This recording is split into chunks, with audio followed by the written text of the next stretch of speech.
Hey everyone, welcome back to another video. Today I'm reviewing another IQO model for you, and this one's from Tokyo, World War II, the JP series, and this is my second one. So let's jump right in and take a look at the box. And there's not really much to show here for the outer box, so let's go ahead and take a look at the inside. And here's a great picture of the actual figure that you're getting. And he's from Tokyo, 1936, so an early war figure. And that's a great picture of the figure. And the only picture, actually. And then on the back, once again, there's no date, so I'm left to guess. I would probably say this was made a year or two ago, just based on the detail. But if you flip this around, you can turn it into a backdrop, and this is really cool. I love the picture in the background.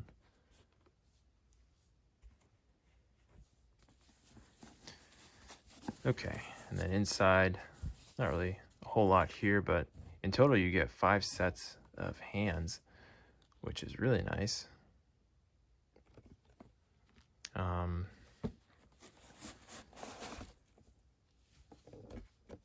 We've got a head strap.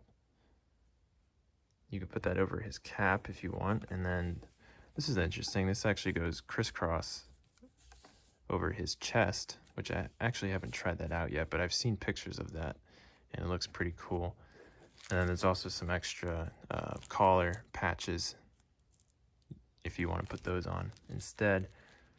And then he also comes with a stand, of course. So that's everything inside. Let's bring out the figure now.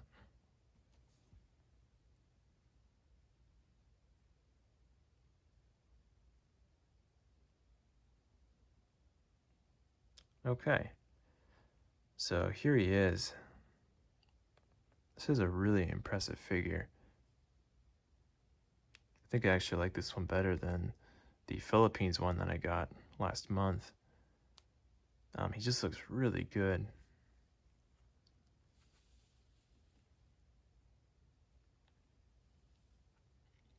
I'm very impressed by the detail on him, especially with the head sculpt and the rifle, and the coat look fantastic.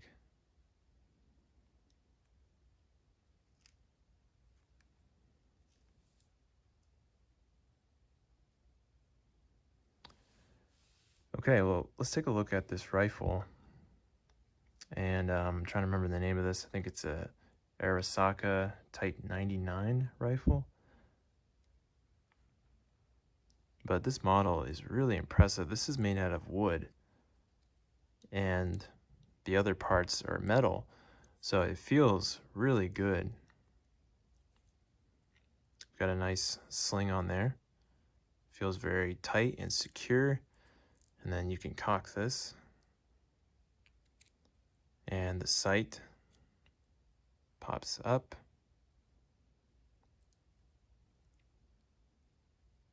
And then you can also put his bayonet on here, which I'll show a little later. The only thing I noticed is this piece here is very loose, so I gotta be careful with that. But yeah, this is a very impressive rifle. I love that it's made out of wood and metal.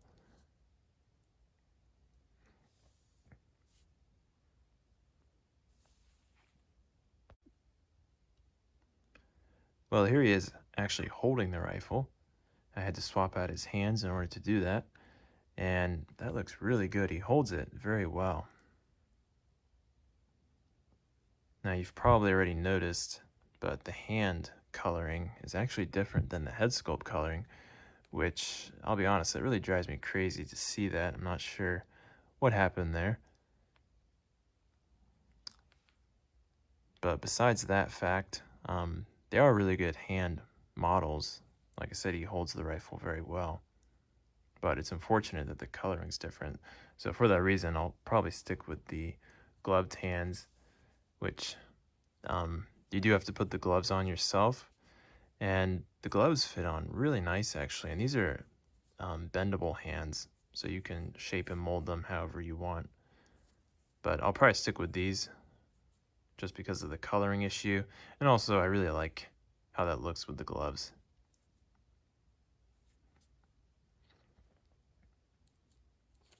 Okay.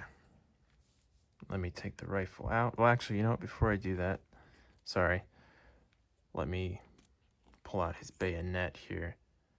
So here's his bayonet, which the blade is metal and it's pretty sharp. And let me stick this at the end of the barrel here. There we go. Okay, so there's the rifle with the bayonet. That looks really good as well.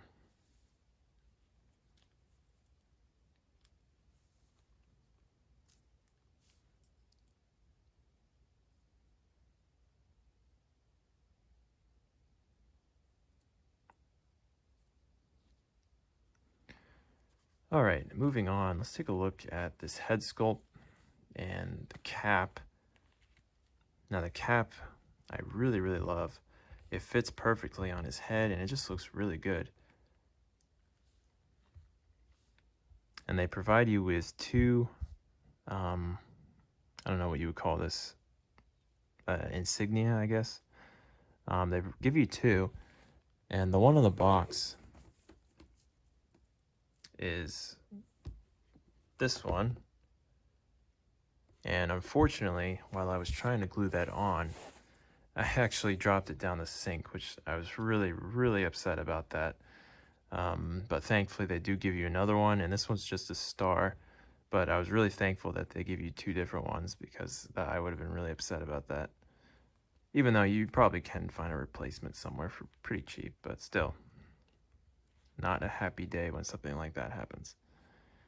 But anyway, this is a really cool cap.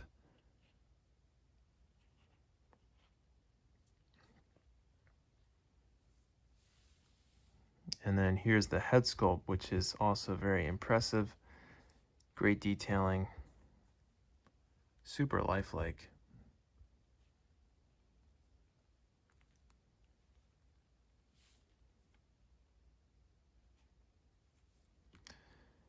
Okay, and as for equipment, we've got his belt, which is kind of a pain to put together, especially the buckle. It comes off very easily if you're not careful. And then in the front, we've got two ammo pouches. And slung across his chest is his canteen, and then this bag underneath. Not really anything to put inside of there. Now we've got his scabbard for the bayonet. That's really nice. And then also this other pouch, maybe a first aid pouch. I'm not entirely certain, actually. And then his mess tin. This is metal, and you do have to put all this together yourself, but it wasn't too difficult to do. And then I guess this would be a haversack. But this looks great once you get it all together like this.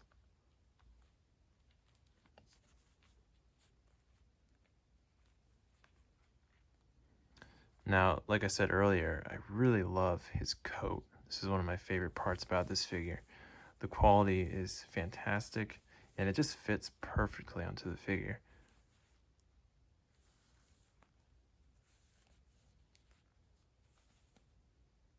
Very, very impressed with that. But if you give me a second, I'm going to take all this off so we can take a look at what's underneath. So before I move on, here's the coat off the figure. And you can see that you have to put on these shoulder patches yourself.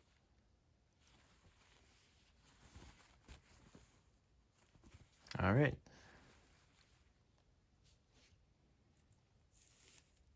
So here's the figure without his coat on. And right now I've got his rifle slung across his shoulder.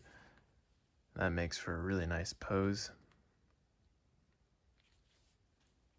But yeah, here's the uniform underneath. Very nice.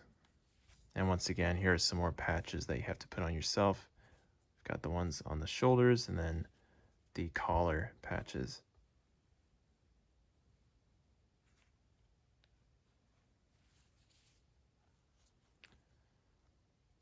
All right, and then we've got his boots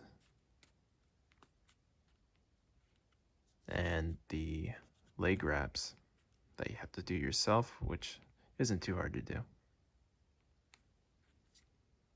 And then actually lastly, before I forget, they do give you a clip here of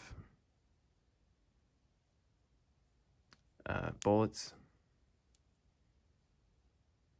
There is another one inside the box. I'll have to find it later. And then they also give you this little black piece. I'm not really sure what that is though. So if you have an idea, let me know in the comments. Okay. But that's everything to show for this figure. And if you stick around to the end, I'll show him on display with his stand that they provide. But overall, this is a really, really awesome figure. The detail is phenomenal. And yeah, I'm really impressed by these IQO figures. I've already actually picked up another one. I just picked up the Okinawa Japanese figure. So he should be here by next week. And yeah, Dragon, there haven't been any Dragon figures lately. So I've been trying to find other figures to collect in the meantime. And these IQO figures are definitely it. So I do recommend checking these out. Out of all the Japanese figures I've seen out there, I think IQO definitely has the best, at least from what I can tell so far. All right, guys. Well, thanks a lot for watching, and I'll see you next time.